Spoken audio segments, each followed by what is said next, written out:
Good morning, Chairpost members Garrett and Vollendroff, staff and guests. The lobbies are open and the recording has begun. Thank you, Gretchen. We'll convene the Board Caucus meeting for Tuesday, November 19th, 2024. Our first item today is review of social equity transfer and assumption memo. And Nicola Reed and Sarah Worley, both of you, come on up. Thank you. I was waiting for somebody to stand, but I will just turn it over to you. Okay. Good morning, Chairperson members Garrett and Vollendroff. I'm Sarah Worley, the case manager for the Social Equity and Cannabis program. Today, Nicola and I are representing Social Equity Unit and the Licensing Division. We are requesting a decision by the board for the third-party contractor or the Licensing Division to review qualifications when requests for the change of ownerships are made by social equity licensees after 1 year and through year 5. We have approached the 1-year mark since the issuance of the social equity license and may start to receive applications to process ownership changes. An individual would have to make up or be part of 51% majority or controlling interest in the business who has or have resided in Washington State for at least the last 6 months prior to the application date. While new applications qualifying to be added to the business won't have to be scored, they will need to be social equity applicants and meet 2 of the 4 initial requirements as stated in RCW 6950-335. Licensing has followed its normal review process in bringing forth this consideration. We are requesting the board to determine who should review documentation to review qualifications are met from the following 2 options. Option 1, the third-party contractor would review and make the determination if an individual or individuals qualify as a social equity applicant. This would be licensing recommendation to keep with the intent of the third-party reviewer. As a background reference, the Liquor and Cannabis Board used a third-party contractor as recommended by the Social Equity Task Force to review and prioritize all social equity applications. The use of a third-party contractor was to avoid any appearance the agency's employees influenced the process. Option 2, the licensing department would review and make the determination if an individual or individuals qualify as a social equity applicant. Thank you for the opportunity to present this. Are there any questions for Nicola or I that we can answer? Well, let's check with the board first. Any questions? No, I've got one. So I think the third-party contractor makes sense. Do we then is there a time limit for this? Like, do we just have to keep the third-party contractor on retainer for some unspecified period of time because somebody may want? Right now, I know the contract is still in the works and it's supposed to be 18 months. And I'll direct Nicola to follow up what. Yes, we would continue on with the contractor to do that. And it's currently written in there that way that they would. And it would be our 50/80 contractor that would do this work? Yes. Okay. I think that makes sense. Taking the recommendation of licensing, I don't think we actually have to take an official vote on it, but any disagreement about letting licensing do it as they want? Okay, great, cool. Okay. Appreciate that. Thank you. Thank you very much. Okay. Now, policy and rules team update and prep for tomorrow's board meeting. I'll turn it over to Cassidy West, our policy and rules manager. Great. Good morning, Chair Postman, board members Garrett and Vollendroff. So as you know, this morning, Denise will be presenting the petition response for the CCRS petition we received, and I will be previewing the cannabis payment flexibility. We'll be requesting board action for those tomorrow. And so just a couple of announcements. For the sale of cannabis waste and minors on premises rulemakings, we are working on getting a Gov delivery out with draft rules this week. Those rules will be posted on our website, and we'll be requesting feedback on those. So the feedback is going to be due on December 6th. And if anybody has questions, of course, they could always reach out to our rules team.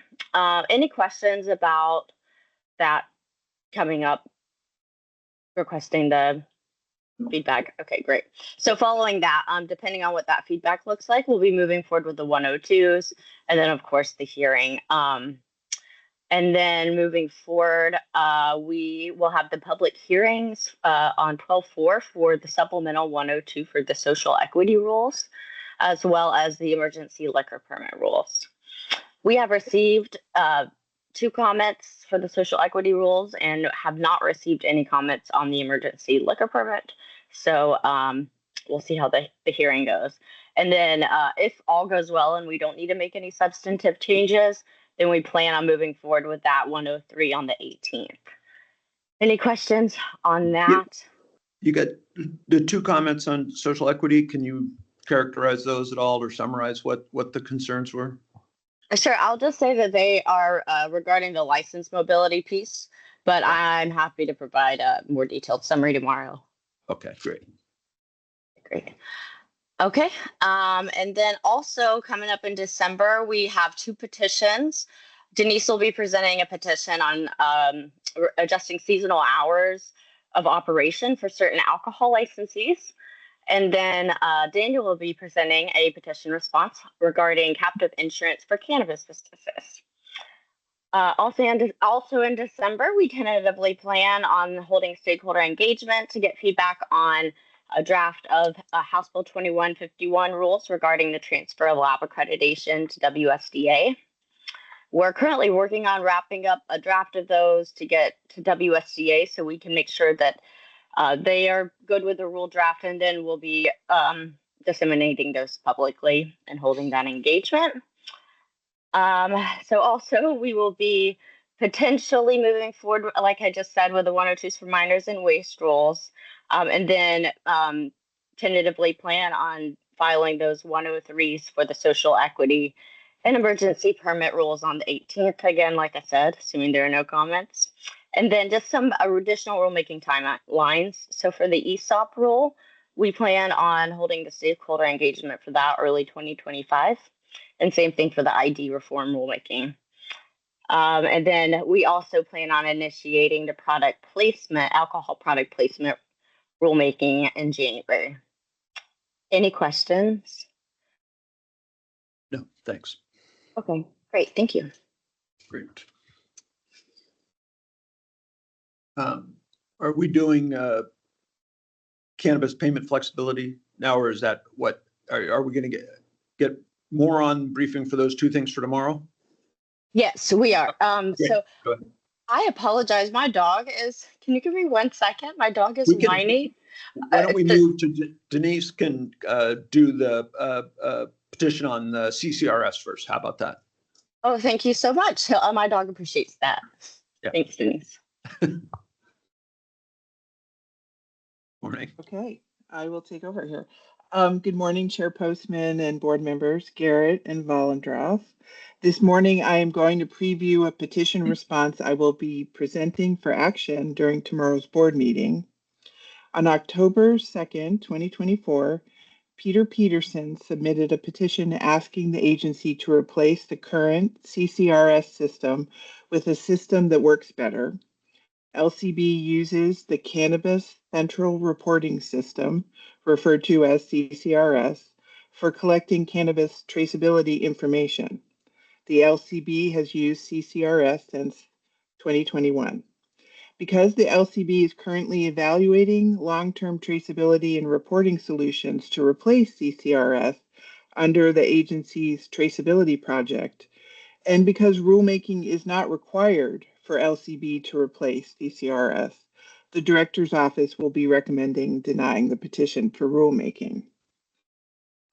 Just as a little preview, WAC 314-55083 does not specify what system the agency must use for traceability, only that licensees must provide the required information on a system specified by the LCB. WAC 314-55083 requires licensees to track a variety of things, including reporting of cannabis seedlings, clones, plants, lots of usable cannabis, leaves and other plant matter, batches of extracts, cannabis-infused products, samples, and cannabis waste from production through processing and into retailers. LCB's traceability project is currently collecting feedback from stakeholders to improve the cannabis traceability system. This includes collecting information through an online survey, which is live now and runs through the end of the year. Dustin Brown, our engagement coordinator with the traceability project, has been in contact with the petitioner and has provided him information about taking this survey and also other information about the traceability project. I'll be providing some additional information about the traceability project timeline during tomorrow's board meeting. And as such, I'll be recommending denying the petition tomorrow. Thank you, and I'm happy to answer any questions. Don't see any. Thank you, Denise. Denise, Yep, I have yep. just one comment. So I don't have a question, but I'm glad to hear that the petitioner's been directed to the process to submit suggestions to us. So I just wanted to acknowledge and appreciate that. Thank you. Great. Okay. Thank you. Okay, let's go back to Cass City. There you are. Go ahead. Great. Thanks again. Sure. Okay, so on October 14th, 2024, and just to go back, I'll be previewing the petition for the cannabis payment flexibility that for tomorrow's board meeting. So on October 14th, 2024, the board received the petition from Fabian Toder representing Green Labs LLC. The petitioner requests amending WAC 314-55115 to extend the required check deposit time frame from the 5 business days and the recently adopted rulemaking that was just effective beginning October 25th. So the petitioner cites logistical challenges, including geographical restraints and administrative burdens associated with the new rule. And he says that because of these challenges, it makes the compliance difficult. So based on his current business process, it takes 12 to 15 days from receipt of the check to be able to deposit it. So going back just a little bit to the current rule that was recently passed, it was, like I said, effective October 26th and requires check to be deposited as promptly as reasonably possible, but no later than 5 business days following delivery.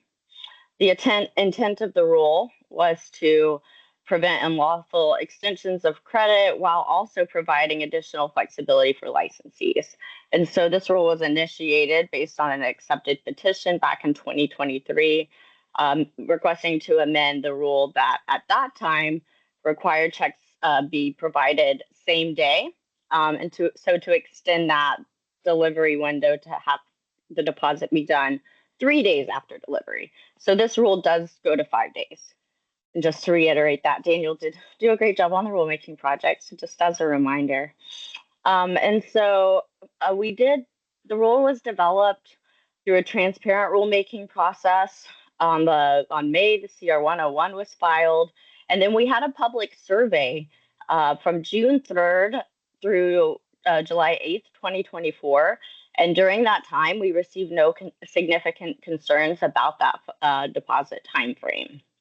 And so a public hearing was then held on September 11th with minimal feedback on that specific aspect of the rule. And at the public hearing, these 2 stakeholders requested that eliminating the deposit deadlines entirely. And so this suggestion was not adopted to avoid regulatory inconsistencies, as well as, assure accountability within the industry. So, and I'll get into the analysis a little bit more tomorrow, but I'll just provide a brief overview. We focused on several key factors. One of them was like the stakeholder input and allowing, being compliant with the APA, providing ample opportunity for stakeholders. And then also we looked at the merits of the petition and the evidence provided by the petitioner. And so while we do value his and understand his concerns and challenges, we need more feedback to be able to open the rule at this time. So we are going to be holding or having a retrospective review or a rule evaluation 1 year and 1 year. And so at that time, we are evaluating what the impacts were. And so we definitely want to hear from stakeholders throughout this so we can change the rule or keep it as necessary. Okay, and so then tomorrow, just based on this analysis, we'll be recommending that the board deny the petition. And I'm happy to answer any questions.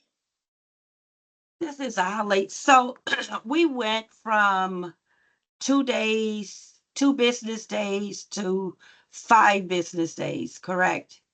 It was the same day, so We went from same day to 5 business days. So that yes, was that's okay. And was there any reason that it should take longer than 5 business days for anyone to make a deposit? So there was no reasoning in the petition as to why that wasn't sufficient. Oh, apologies for that lack of clarity. There were concerns cited about geographical limitations. So based just on the petition, or I'm sorry, the petitioner's business model and the way that, they operated, as well as geographical limitations. And I mean, what does that mean? Was there any explanation as what that means? oh yeah, sure. So just it was difficult to get to deposit a check, basically, in summary.